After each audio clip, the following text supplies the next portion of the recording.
này trồng gì chẳng mấy cứ đi phong dư cho nên cho tụi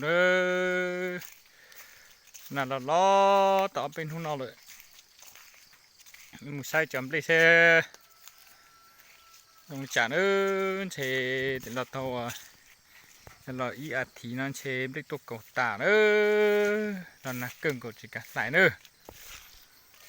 chỉ chổi một sau xe nữa. Kính chào các bác nha và các anh chị em nhé, các bạn nha. Hôm nay mình ra xem lúa nhé.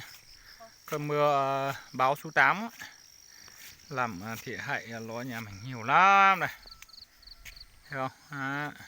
Ngợt hết đấy. Nát hết rồi. Cầu tàn tròn nữa chấm lên nè. Cậu tiết tù dành nào nữa không chở dư cho tù nữa. Ô nổ còn to cờ nữa. Nó mọc lên rồi nha các bạn nha. Các bạn nha. Mọc lên đấy. Hạ lúa mọc lên đấy. Tô cầu nữa.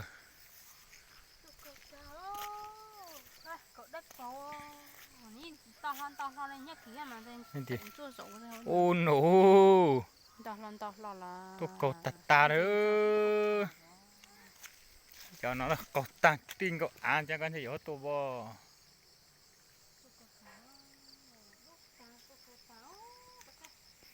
Nổ, chết tao có đút tàng nào. Vô, nhìn trên nữa. Nó đút tà thì nữa.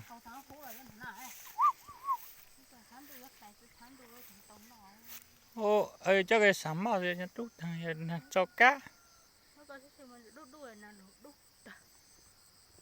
Đút tà nữa. Ôi chứ nữa, chúng nó sẽ cố chế cái nó cổng lệ nữa.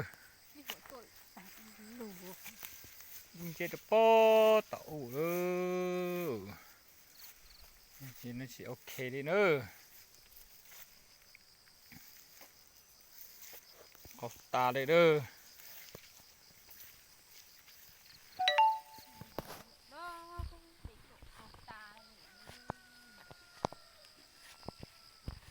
Cho cầu tàng nữa đun chia đây nè.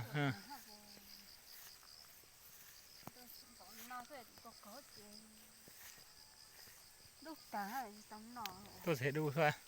Hiện ra cầu tá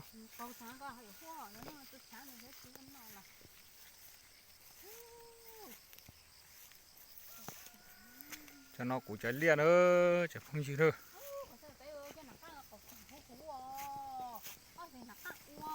Ô nổ, chụp bù đưa. Cái chữ chán tu chứ cái nó còn lấy theo tu.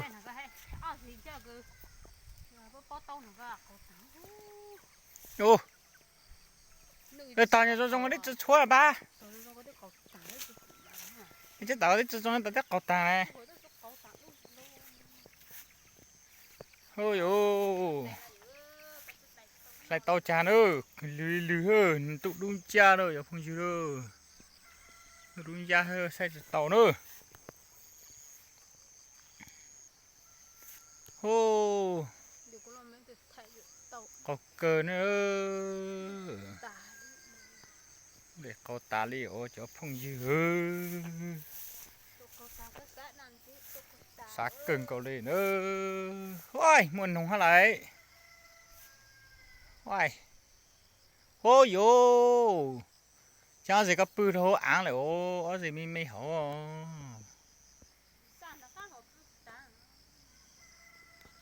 Bó đảo bự là hổ án ơ. Nó cũng là thay chỉ tập bỏ nữa. Ở gì nhá hổ can nó bự là hổ án ủ nữa.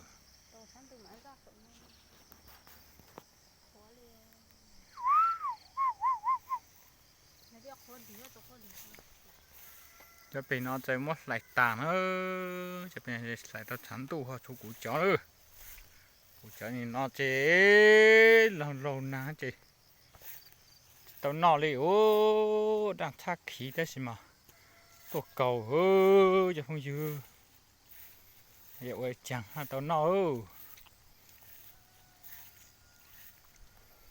một cho nó trên xe xong nó chỉ tốn nó bị yao tuôn chảy à mày tuôn giờ mày ô một số rồi dáng bó tọt nó xem nữa thấy họ buộc tục cầu đi chàng nữa muốn nó muốn chàng hơn nè vì đã trở lang khẩu nè không để lên ăn khẩu thầu đó nó tỏ để tại tọt nó nè nhìn tích cơ nữa ui chỉ chân điện nó mình tích tia đấy nè